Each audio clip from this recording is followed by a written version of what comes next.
Olá, eu sou o professor Marcelo e hoje nós vamos ver um assunto que cai nas provas da UBMAP, seja da primeira fase ou seja da segunda fase, que é a paridade. Tá? Essa aula é baseada no material que está no site da UBMAP, tá? Livros do PIC e os bancos de questões da UBMAP. Encontre 5 números ímpares que somados resultem em 100. Dá uma pausa no seu vídeo, tenta resolver e continue assistindo. Bom, nesse problema aí, nós temos que encontrar, se for possível, 5 números ímpares que somados a gente chegue no número 100. Parece ser uma coisa fácil, né? Mas você que tentou aí encontrar 5 números ímpares e chegar nessa soma de 100, você reparou que não estava dando, né? Repara que a gente nem falou que não podia repetir, você poderia repetir o número, não tinha problema nenhum, né? Vamos ver por que é impossível a gente obter 5 números somados ímpares, cujo resultado vai ser 100. Então tem a ver com o nosso assunto, paridade. Paridade nada mais é do que números pares, números ímpares, certo? Na sequência dos números naturais, sempre eu tenho um número par, depois vem um número ímpar. Depois vem um par, depois outro ímpar. Eles vão se intercalando, certo? Isso nos dá algumas coisas que a gente precisa estudar. Por exemplo, se eu somar dois números ímpares, vou somar 3 mais 7, o resultado é 10. Vou fazer outra soma aqui. 11 mais 23. Dois números ímpares. 11 mais 23, 34. Repara, eu fiz, né, uma soma simples de dois números ímpares, o resultado está dando sempre par. Será que isso acontece sempre? Será que toda vez que eu somo um número ímpar mais um número ímpar, eu vou obter um número par? E a resposta é sim. Tá? Sempre que a gente somar dois números ímpares, números naturais, a gente vai acabar chegando num número par, né? Vamos ver rapidinho aqui um estudo de aritmética. Então vamos ver um detalhezinho aqui, né? Eu vou colocar um pouquinho na linguagem matemática, que é para a gente fixar bem essa questão da paridade. Todos os números pares são dessa forma aqui, ó. 2 vezes um k. O k é um número. Que número? Qualquer número que pertence aos números, ao conjunto dos números inteiros. Menos 2, menos 3, 10, 20, 30. Qualquer número que você pensar em colocar no lugar do k, ele vai te dar um número par, com certeza. Então, por exemplo, professor, põe o 15 no lugar do k. 2 vezes 15 dá 30, que é um número par. Então põe um 16. 2 vezes 16, 32, é um número par. Tá? Então, os números pares são todos eles desse formato. Os números ímpares já são do formato de 2k mais 1. Né? Faz lógica, porque se o 2k é um número par, se eu somar 1, eu vou chegar no seu consecutivo. E o seu consecutivo é ímpar, conforme eu disse. Eles se intercalam entre pares e ímpares. Então, se o 2k é um número par, se eu somar 1, eu vou chegar no número da frente dele. Professor, põe o 5 no lugar do k. Então, 2 vezes 5 mais 1. 2 vezes 5 dá 10, mais 1 dá 11. Tá aí, é um número par. Põe o 6 então no lugar do k. 2 vezes 6 mais 1. 2 vezes 6 dá 12, mais 1, 13. Tá? Então todos os números ímpares são escritos nesse formato. 2k mais 1. Vamos ver o que isso interessa para a gente no caso da soma de dois números ímpares. Então vamos lá. Vou somar dois números ímpares. Tá? Um número ímpar mais um número ímpar. Só que eu não vou pegar um número apenas, eu vou pegar todos. Tá? Então o meu número ímpar aqui é 2k mais 1, que eu vou somar com um outro número ímpar. Eu vou chamar assim, ó, 2k' mais 1. Por que aqui é k e aqui é k'? Porque eles não precisam ser iguais. tá? São dois números ímpares, esse K pode ser um número e o K' pode ser outro número diferente. Vamos somar essa turma aqui. Então eu tenho aqui, ó, 2K mais 1, mais 2K' mais 1. O que eu posso somar aqui? 1 mais 1. Tá? Posso somar o 2K com 2K'? Não, não pode, porque o K é diferente do K', então a gente não vai poder somar esses dois. Eu vou ficar com 2K mais 2K', e esse 1 mais esse 1 dá 2. E agora eu tenho 2 repetindo nos três termos. Vou colocar o 2 em evidência. Vai ficar 2, abre parênteses. Aqui sobrou o K, mais. Aqui sobrou o K', mais. Aqui sobrou o 1. O 2 entrou em evidência, sobrou 1. Então, o resultado é um número 2 que multiplica por essa turma que está aqui dentro. Tá? Essa turma que está aqui dentro, eu posso chamar de uma letra só. Tá? Vamos chamar de quê? Vamos dizer que a soma de K mais K' mais 1 é Q. O que ficou? 2Q, que é um número par, né? Que a gente viu na lousa anterior. Todo número desse tipo é um número par. Qualquer que seja o Q que dê aqui dentro, esse número aqui vai ser par. Legal? Agora, o que acontece quando a gente vai somar dois números pares? Se eu somar dois números pares, o que acontece? Vamos fazer uns testes aqui. 20 mais 10. Está dando 30. 12 mais 6. Está dando 18. E aí será, então, que a soma de dois números pares sempre vai dar como resultado um número par também? Né? A gente já viu que dois ímpares, o resultado é par. E dois números pares também vai dar um resultado par? Então vamos ver aqui, ó. Se eu tiver um número par somado com outro número par. Então 2K somado com 2K'. Esse está até bem tranquilo, né? 2 e 2 se repetindo, vou colocar o 2 em evidência. Aqui sobrou o K, mas aqui sobrou o K'. Coloquei o 2 em evidência e aqui dentro, a soma de K com K' também vai dar um Q qualquer, certo? E aí eu vou ter como resultado 2 vezes Q, que é o formato de um número par. Então, na soma de um par com um par, eu vou ter também como resultado um número par. Ah, mas e se eu for somar um número par com um número ímpar? Será que agora dá um ímpar? Vamos fazer uns testes? Se eu somar 10 mais 3, por exemplo, está dando 13. Se eu somar o 7 mais 4, o ímpar com o par, vai dar 11. Então realmente está dando ímpar. Né? A gente até brinca aqui numa disputa de par ou ímpar. Se você colocar par e o outro colocar par, vai ganhar o par. Se você colocar ímpar e o outro colocar ímpar, também vai dar par. Só vai dar ímpar se um colocar par e o outro colocar ímpar. Será então que quem pede par tem mais chance? Vou deixar para vocês pensarem, tá? Então vamos lá, generalizando. Porque generalizando a gente não está fazendo só para dois exemplos, está fazendo para todos os números, né? Os infinitos números. Então a matemática tem muito isso.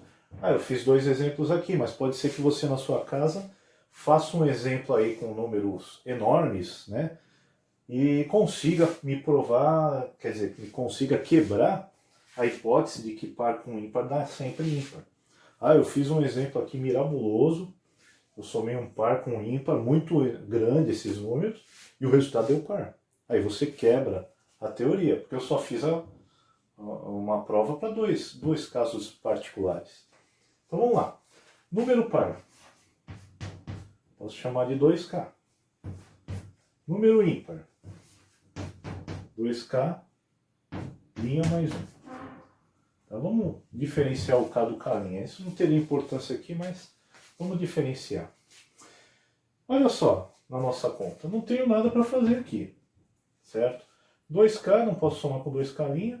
Esse 1 é um número sem letra, não posso misturar com o número que tem letra. Tá? Lembrando que aqui é o par e esse aqui é o ímpar. Mas eu posso pegar os dois primeiros e colocar o 2 em evidência. Sem problema. Só não posso colocar o terceiro em evidência, porque lá não tem 2. Então eu vou colocar o 2 em evidência. Esse K vai lá para dentro. Esse K' vai lá para dentro. Vai ficar o 1 lá, somando lá no final. Aí eu pego a soma do K do K'. Vamos supor que deu Q, um número Q qualquer. E eu vou ter isso aqui, ó, 2Q mais 1. E isso aqui é um número ímpar. E assim eu provo que, seja qual for o tamanho do número, sempre vai dar ímpar. Bom, essa explanação sobre paridade, então vamos resumir aqui em um quadrinho agora. Vamos sair um pouco daquela matemática mais densa, mais chata. Vamos fazer um quadrinho aqui resumindo o que a gente aprendeu. Se eu somar um número par mais um número par, vou ter como resultado um número par. Se eu somar um número ímpar com um número ímpar, eu também vou ter como resultado um número par. Somente quando eu somar um número par com um número ímpar, é que o meu resultado será ímpar. Tá? Isso é o que a gente vai usar para resolver o exercício dos 5 números ímpares, cuja soma teria que dar 100. Então, o que a gente estava querendo fazer? Eu estava querendo somar 5 ímpares e chegar num resultado par. Tá? Não vou colocar nada aqui, que eu ainda não sei o que vai acontecer. Bom, vamos somar de 2 em 2, porque de 2 em 2 a gente já estudou. A gente tem os resultados aqui. Esse ímpar mais esse ímpar vai me dar um número par. Esse ímpar mais esse ímpar também vai me dar um número par. Falta somar o último ímpar. Próximo passo, vamos fazer de 2 de novo. O número par somado com o número par vai me dar um número par. Falta somar com aquele ímpar. E finalmente, esse par somado com esse ímpar vai dar como resposta um número ímpar. E a gente não tem o 100 como número ímpar.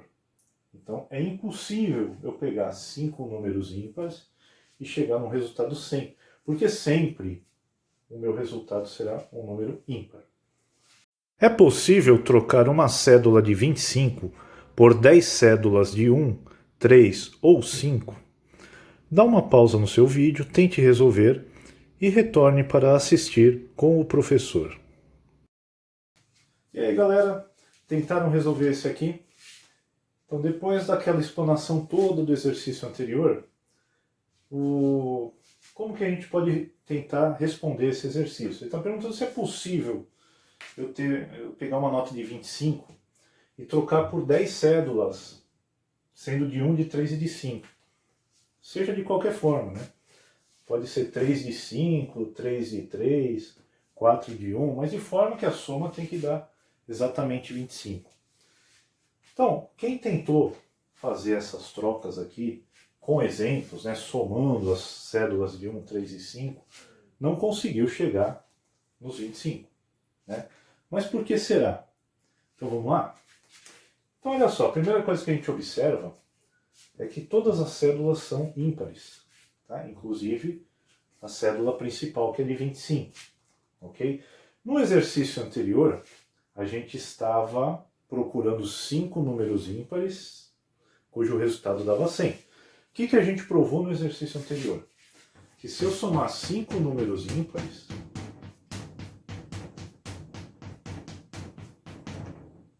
o meu resultado será ímpar.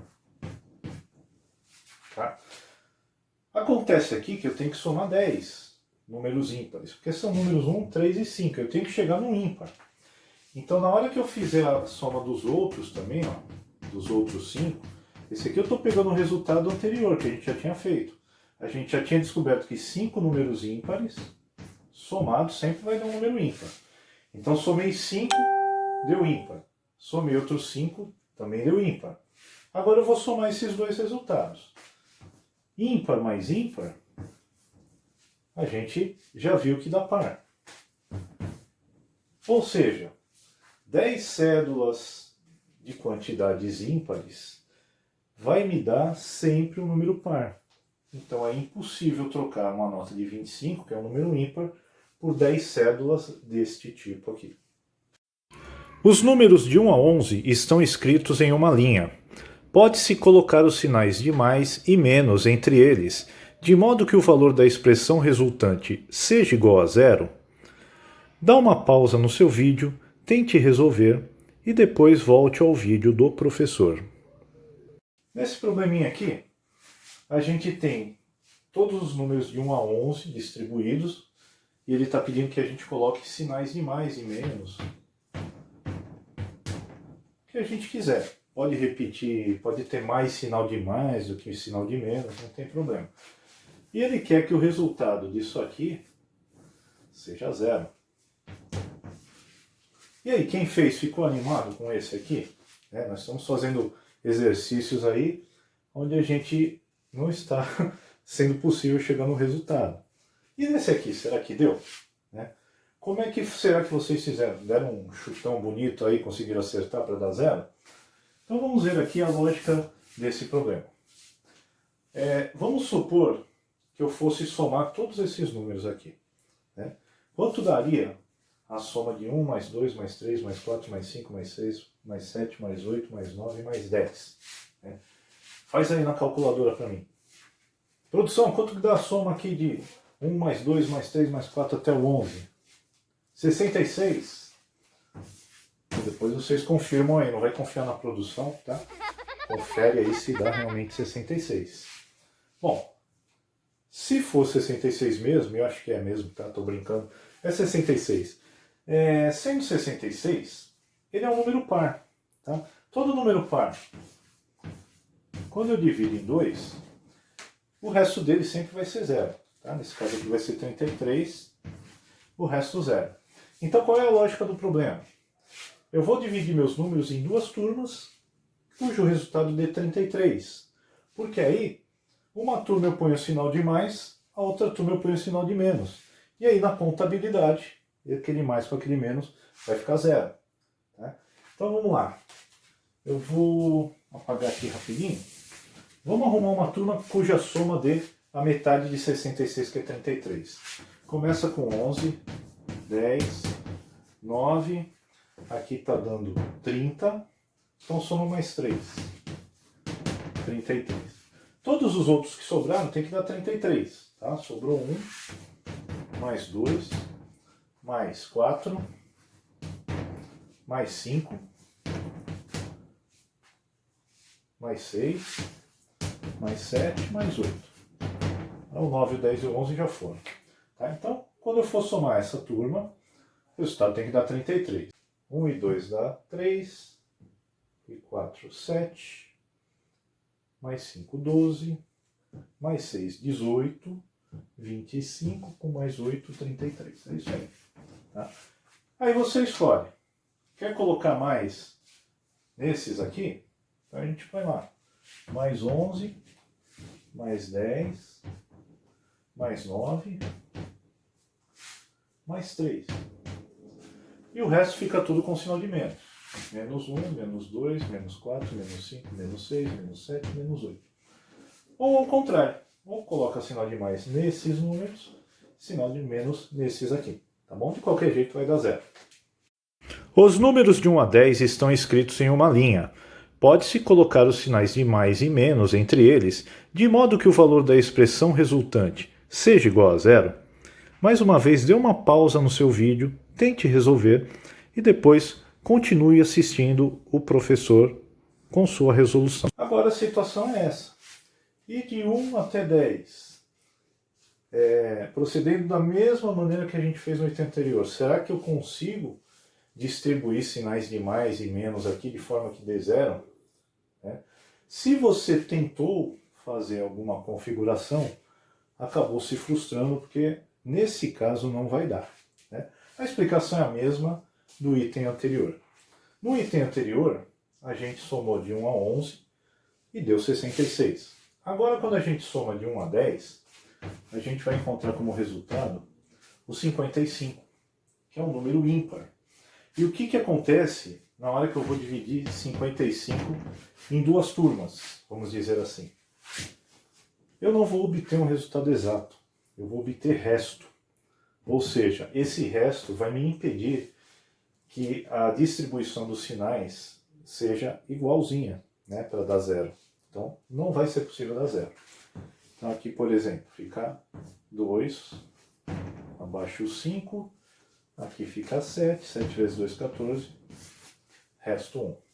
Então, neste exercício aqui, não existe a possibilidade de eu distribuir os sinais. A figura a seguir é um painel de luzes que acendem ou apagam dependendo da tecla tocada.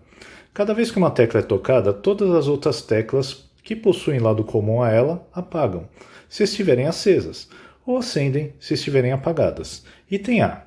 Se todas as teclas estão acesas e apertamos uma única vez as teclas 1, 4, 7 e 10, qual teclas ficarão acesas? Tente fazer. Bom, nós vemos aí no enunciado que nós temos esta figura, que é um painel de luzes, todas acesas inicialmente, ok? E nesse item A, ele é um item exploratório, né? Vamos interpretar o enunciado e ver o que acontece se a gente apertar a tecla 1, 4, 7 e 10 nessa ordem. O que diz o enunciado? Todas estão acesas. Quando eu aperto um número, por exemplo, o número 1, ele vai apagar suas casas vizinhas. O número 1 não vai apagar, mas as suas vizinhas vão apagar. Quem vai apagar? O 5 e o 2. Então nós vamos fazer aqui uma arte e eu vou apertar a tecla 1, 4, 7 e 10 para a gente ver o que acontece. Então vamos combinar que o que estiver de cor de rosa é porque apagou, tá bom? Então vamos apertar a tecla 1. Veja só, a tecla 5 e a tecla 2, que são vizinhas da 1, apagaram, tá certo? Agora nós temos que apertar a tecla 4. Vamos fazer isso então.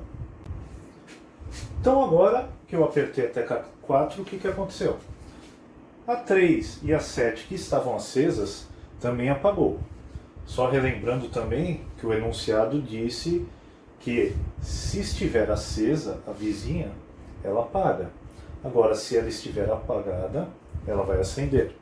Então ela inverte. Por que eu falei isso? Porque eu vou apertar o 7. Né? Do lado do 7 nós temos várias casas. Né? Tem a 6, a 9, a 3 e a 4. A 6, a 9 e a 4 estão acesas e a 3 apagada. Então o que vai acontecer? A 3 vai acender, 6, 9 e 4 vão apagar. Vamos apertar a 7? Então tá aí, gente, ó, 7 não mexeu. A 7 continuou apagada. A 3 acendeu, 6, 9 e 4 elas apagaram. A última tecla que a gente vai apertar agora é a 10. Né? A 10 tem dois vizinhos. Um está aceso, outro está apagado. Então o que vai acontecer? Então, a 8 apagou, a 9 acendeu. Agora que nós já fizemos a sequência 1, 4, 7 e 10, a pergunta é: quais permaneceram acesas? E aí vai vir a nossa resposta. Ficaram acesas a 1, a 3, a 9 e a 10. Item B. Na configuração abaixo, quais teclas devem ser apertadas para que todas as luzes fiquem acesas? Lembrando que as teclas brancas estão acesas. Tente fazer e depois assista ao vídeo do professor. Agora no item B, ele quer saber o seguinte: nós temos esta configuração que está aqui na lousa. Os números 1, 2, 3 e 4, 8 e 9 estão apagados. 5, 6, 7 e 10 estão acesos. Então, quais números nós devemos apertar de forma que a gente acenda todas as lâmpadas, né? Será que é possível? Então vamos ver. A gente começa a pensar nos vizinhos, né? A gente fez o item A, que era um item exploratório. O que deu para usar do item A até agora? Bom, se você reparar, o número 1, ele tem dois vizinhos, o 4 e o 10. Ambos têm dois vizinhos. Já o número 2, por exemplo, tem 1, 2, 3, 4 vizinhos. O 3, 1, 2, 3, 4 vizinhos. O 7 também, 1, 2, 3, 4. E o 9 também tem 1, 2, 3, 4 vizinhos. E o 6, ele está cercado por 6 vizinhos, né? 1, 2, 3, 4, 5, 6.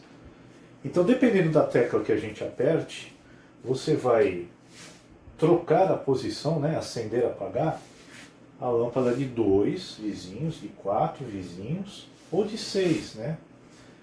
Então, qual seria uma boa estratégia? Eu vou apertar o número 5, porque o número 5 já vai me acender a 1, a 2 e a 8. É verdade que vai apagar a 6, né? Mas aí depois a gente vê como a gente resolve. Então vamos lá, apertando o 5. Olha que legal!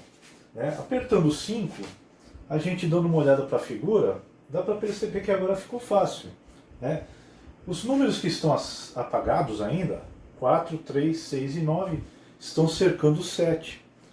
Então, se a gente apertar o 7 agora, resolve o nosso problema. Vamos lá? Pronto, aí. A gente tem agora o painel totalmente aceso, conforme a gente queria. Então, a nossa resposta será 5 e 7. Ok? Eu vou deixar para vocês pensarem se eu apertasse o 7 primeiro e o 5 depois, se também daria certo. Tá bom? Item C. Na configuração abaixo, existe uma sequência de teclas apertadas para que todas as teclas fiquem acesas? Dê uma pausa no seu vídeo, pense um pouquinho, utilize o assunto da paridade e depois assista à resolução no vídeo do professor. No item C, nós temos aí apagadas as lâmpadas 1, 3, 5, 7 e 9. Todas as ímpares estão apagadas. São acesas a 2, 4, 6, 8 e 10. E ele pergunta o seguinte: existe uma sequência que acenda todas as lâmpadas? Você que pausou o vídeo conforme eu falei lá no enunciado e tentou fazer, o item A foi um item relativamente fácil. O item B também não era difícil. Mas no item C, quem tentou acender todas as lâmpadas se deparou com um problema. Porque por mais que você tente uma sequência aqui, essas lâmpadas não vão acender todas ao mesmo tempo. Não nessa configuração que está aqui. Por quê? É aí que entra o nosso assunto da paridade, certo? Qual é o detalhe que eu já comentei no item B? Quando você aperta os números das pontas, o 1, o 4 ou o 10, cada um deles tem dois vizinhos, certo? Então, o 1, 4 e 10 são dois vizinhos. O 2, o 3, o 7, o 9, o 8 e o 5, vocês vão reparar que eles têm cada um 4 vizinhos, né? Vamos olhar só para o 5. 1, 2, 3, 4 vizinhos. Então, esses números aqui que eu falei, então 2, 3, 7, 9, o 5 e o 8 tem 4 vizinhos cada um. E o número que está lá no meio, que é o número 6, ele tem 6 vizinhos. 1, 2, 3, 4, 5, 6. Então o número 6 tem 6 vizinhos. É aí que entra o assunto da paridade. Por quê? Porque nós temos 5 lâmpadas acesas e 5 lâmpadas apagadas. E aí, cada vez que eu aperto o 1, o 4 e o 10, eu estou mudando a configuração de dois vizinhos. 2, 3, 7, 9, 5 e 8 eu mudo a configuração de 4 vizinhos e o 6 muda a configuração de 6 vizinhos. eu estou alterando sempre em número par. E aí eu não vou conseguir uma soma para chegar nas 10 acesas, certo? Eu vou apagar o enunciado aqui, só para a gente reparar o que vai acontecendo. Acesas apagadas. No momento é 5 e 5. Se a gente apertar o número 1, por exemplo, o que vai acontecer? Ao apertar o número 1, a número 5 acende e a número 2 apaga. Ou seja, não aconteceu nada, né? Enquanto uma acendeu e outra apagou, a gente continua com 5 lâmpadas acesas e 5 lâmpadas apagadas. O número 2, o que acontece se a gente apertar? Vamos apertar ele e vamos fazer a magiquinha para a gente ver o que acontece. Olha só, a 1, a 5 e a 3 acenderam, mas a 6 apagou. Então, o que aconteceu no saldo? Aconteceu uma movimentação de 2. São 2 lâmpadas a mais acesas, nós passamos a ter 7 lâmpadas acesas e passamos a ter 3 lâmpadas apagadas. Tá certo? Então, a paridade é o estudo que faz a gente verificar que sempre que eu apertar uma tecla nesse momento, eu vou movimentar um número par de lâmpadas, certo? E se eu movimento um número par de lâmpadas, a minha soma nunca vai chegar em 10, certo? Porque eu estou com números ímpares. Diferente do item B, que a gente tinha uma configuração de um número par de lâmpadas acesas. E aí, em algum momento, a gente consegue manipular as teclas de forma a obter as 10 acesas. Neste caso, fica impossível.